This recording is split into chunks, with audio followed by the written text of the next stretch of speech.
sineselebrate pa na ngayon yung resurrection. Ngayon yung linggo ng pagkabuhay na tinatawag nila. Tinatawag natin. Ngayon nga, sa buong mundo, sineselebrate dito. At nung nakaraang linggo, no, nakita natin or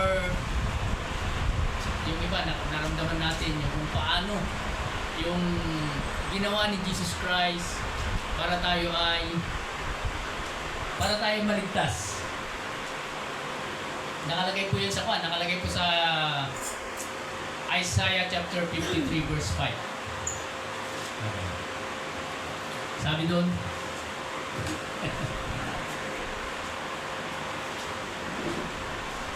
prophecy po yun sa kay Isaiah chapter 33 verse 5 ni Isaiah na sinabi po yun before 2,500 years ganyan. Yan po. Ngunit dahil sa ating mga kasalanan kaya siya ay nasugatan, siya ay binugbog dahil sa ating kasamaan. Tayo ay gumaling dahil sa pahirap na dinanas niya at sa mga hampas na kanyang tinanggap. Napanood din natin kung paano yung hirap talaga o yung pasakit na inialay ni Jesus Christ para sa atin. Para tayo ay maligtas. Sa halip na tayo ang nakaranas nun, inaako na ni Jesus Christ. Ngayon nga, itong linggo na to, sineselebrate yung pagkabuhay niya. Kasi nung nangyari ito, namatay si Jesus Christ. At ngayong linggo na to, sineselebrate yung pagkabuhay. At alam niyo po anong essence? O ano yung, mas Tagalog yung essence?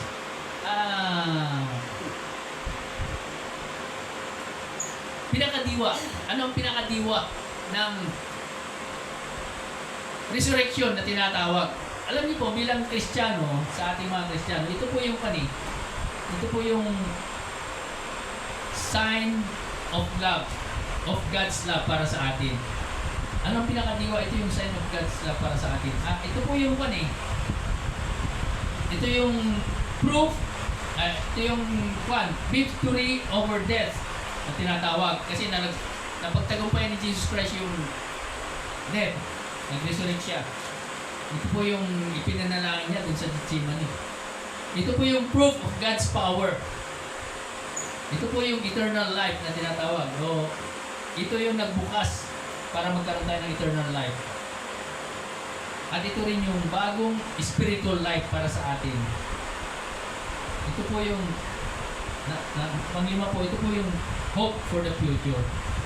Ito po yung ang pinaka-main po niya ng resurrection, ito po yung pundasyon natin na bilang mga Kristiyano. Kaya napakahalaga po kung magkasing halaga po yung pagpapakasahin ni Jesus Christ sa atin at saka yung pag-resurrect niya, magkasing halaga po yun para sa atin po lahat ng ginawa ni Jesus Christ. Pero ang pundasyon po ng ating paniniwala ng pananalig bilang Kristiyano ay yung pagkabuhay po ni Jesus Christ. Kaya nga tayo ginaganap yung, sabi nila, kaya ginaganap yung pag-celebrate natin ngayon every Sunday kasi ito yung first day of the week. Sabi doon sa Bible, first day of the week. At ito yung sinasabi doon na kaya wala na si Jesus Christ doon sa death. Hindi na sundan doon sa heaven. Kaya ito po, baka sabihin, bakit tanong sa inyo kung ano yung pundasyon sa natin bilang Kristiyano. Ito po yung pundasyon natin.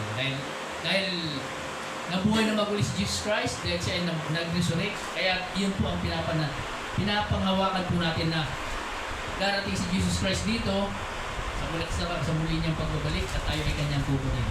Amen ba? Malit lang po yun. Hindi po yun ang topic kasi natin, pero bilang pag-celebrate sa resurrection, Easter Sunday na tinatawag nila,